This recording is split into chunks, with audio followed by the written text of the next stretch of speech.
Hello everyone. इस video में आप सबका स्वागत है। Micro processor and peripheral devices के कोर्स को आगे बढ़ाते हुए आज हम देखेंगे ट्राई स्टेट लॉजिक डिवाइसेस। तो चलिए शुरू करते हैं।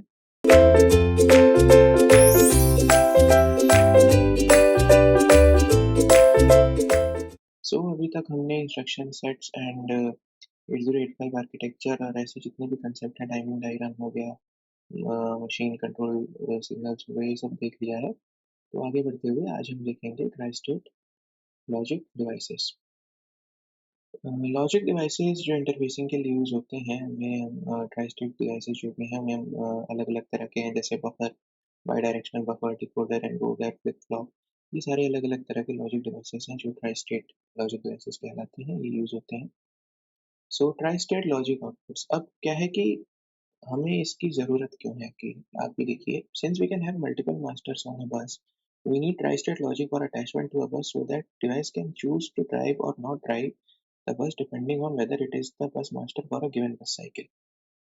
क्या है कि जैसे बस आप समझते हैं तो एक पर्टिकुलर बस पे बहुत सारे मास्टर्स होते हैं। मास्टर स्लेव कंसेप्ट आपको याद होगा, वहाँ से आप उसको समझने की कोशिश करिए। तो ट्राई स्टेट लॉजिक हमें इसलिए चाहिए कि उनमें से कौन सा उस बस साइकिल में रेलेवेंट है, जो यूज़ होना है, वो उसको चूज़ करे। सो एक बस पे जितने भी मास्टर्स हैं उनमें से किसी एक को चूज़ करने के लिए हमें ट्राई स्टेट लॉजिक चाहिए। तो ये कॉन्फ्लिक्ट को खत्म करता है tri state logic. Tri state logic prevents a bus conflict where one device is driving a signal to land another device is driving it to zero at the same time, generates high current through wires.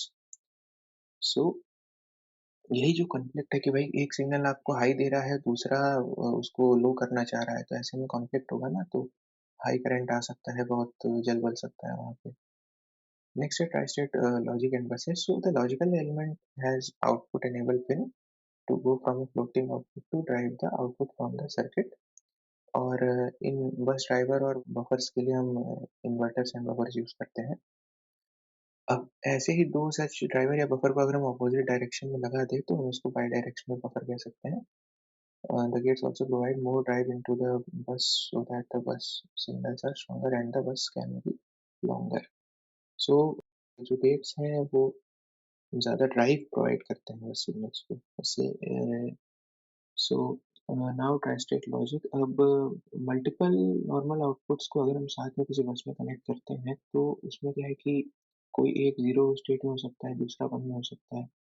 तो उससे क्या है कि काफ़ी conflict आता है कि signal and में क्या है। यही हम ट्राई-स्टेट की मदद से यूज़ करते हैं, इसको रिज़ॉल्व करते हैं। तो लॉजिकली ये है, इलेक्ट्रिकली ये इसका सिग्नल है, तो केवल ये हमारा Z हमारा हाई इम्पीडेंस स्टेट होता है। तो इसके थ्रू हम टेबल आप समझिए, इससे हम रिज़ॉल्व कर सकते हैं। अब इसमें कंसेप्ट क्या है कि मल्टीपल फंक्शन यूनिट को एक कॉमन डेटा हाईवे पे हम लिंक कर दें। बसेस का जो कंसेप्ट होता है, बस क्या है कि हमने एक ही फर्स्ट हमको हटानी है, हम सबके लिए अलग से लिंक तो बनाएंगे नहीं, तो हमने एक ही बनाया, ये जैसे है इसमें सबको लिंक कर दिया। इससे हमारे कॉस्ट बचेगी। हमसे इसमें जैसे है तो number of links n into n minus one by two, या फॉर्मूला आप याद रख सकते हैं। इस तरह के जैसे स्टार टोपोलॉजी ये सब होता है, बस टोपोलॉजी, इसमें आपका डेटा कम्युनिकेशन नेटवर्क्स में आप पढ़ेंगे उसको, तो पढ़ चुके होंगे। तो उसी तरह बसेस का कंसेप्ट है। और बस जो है काफ़ी एसेंशियल पार्ट है किसी भी कंप्यूटर का। ये आपका primary memory, secondary memory, data bus, address bus, control bus, सारे उससे कनेक्टेड होते हैं। Try state logic and buses. ये है एक थ्री स्टेट बफर का लॉजिक सिंबल। ये डायग्राम है आपका स्टेट लॉजिक बसेस। ये इसका ट्रुथ टेबल। एल है लो वोल्टेज लेवल, एच है high voltage level, X is don't care as you know, and Z is high impedance. So this is the Venn diagram.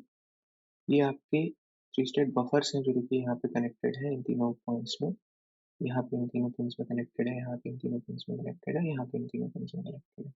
इसके through हम इस conflict को resolve कर सकते हैं। Bus arbitration is used to hand off a bus between one of several potential bus masters using signals that are part of the bus itself. ये बस arbitration क्या है कि ये वो तरीका है जिससे हम अलग-अलग मास्टर्स को अपनी बस हैंडल करते हैं। A bus arbitration protocol implements some form of bus request and bus grant handshake to determine whether which device will be master of the bus for the next bus cycle। अगली बस cycle के लिए कौन सा device master होगा, ये arbitration protocol की मदद से डिसाइड होता है। ट्राई-स्टेट बस की समरी में हम क्या देख सकते हैं कि all the buses are tristate logic connections to the data bus. May be driving और रिसीविंग सारी बसेस में सारे डिवाइसेस का ट्राई-स्टेट लॉजिक कनेक्शन होता है, क्योंकि कॉन्फ्लिक्ट रिज़ॉल्व करने के लिए memory and input output devices दोनों में try-state logic on address control bus भी दोनों को तो ड्राइव कर नहीं सकते ये। Because the processor may need to yield the control address buses, it must have tri-state logic for driving those bus signals। Simple है कि वही कॉन्फ्लिक्ट रिज़ॉल्व करने के लिए अलग-अलग डिवाइसेस हम कनेक्ट कर रहे हैं, तो हमें इसकी ज़रूरत पड़ेगी। अब एक-एक डिवाइस समझ लेते हैं। Buffer, a buffer has only single input and a single output with behaviour that is opposite of an not gate. Not gate में 0 का 1, 1 का 0 होता है। बफर में जो आप इनपुट देंगे वही आउटपुट में मिल जाएगा, अनचेंज्ड। अब एक बूलियन लॉजिक में क्या है कि बफर को हम डिले बढ़ाने के लिए यूज़ करते हैं। अब सिंपल सी बात है कि इनपुट आउटपुट सेम है, तो मैं इसको लगाऊँगा, कुछ फ़र्क तो पड़ेगा नहीं, एक्सेप्ट कि थोड़ा टाइम लगेगा। सो डिले के लिए यूज़ होता है, और ये अगर सिग्नल बहुत वीक है तो उसको एम्प्लीफाई करने के लिए भी यूज़ होता है। ये आपने एनालॉग सर्किट्स में देखा भी होगा।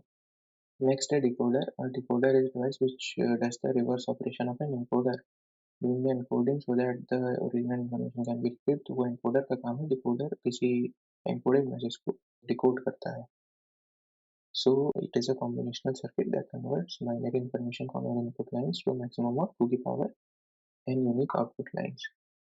So अगर n input lines है किसी डिकोडर में, तो maximum 2 की power n output lines हो सकती हैं। जैसे यहाँ पे 2 input lines है और यहाँ 2 की power 2 output lines है, 2 to 4 line decoder.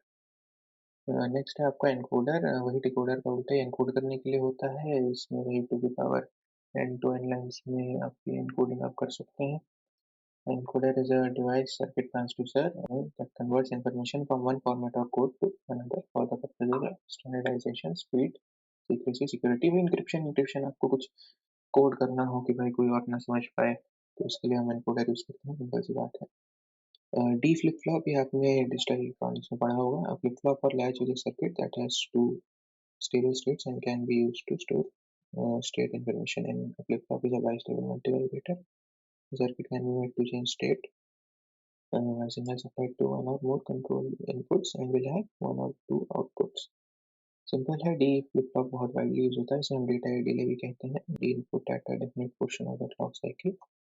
So D flip flop को हम एक मेमोरी सेल की तरह भी देख सकते हैं, या किसी डिले लाइन की तरह भी। ये सब चीज़ें आपने डिजिटल इलेक्ट्रॉनिक्स में पढ़ी होंगी, ज़्यादा इनमें टाइम लेने की जरूरत नहीं है। ये इसका ट्रुथ टेबल है। सो इससे हमने ट्राई स्टेट डिवाइसेस पढ़ लिए हैं, सारे समझ लिए हैं, सारे डायग्राम्स आप याद रखिएगा। सो अब आगे के लेक्चर्स में हम देखेंगे memory mapping and interfacing, proper interfacing. So तब तक के लिए thank you and good bye.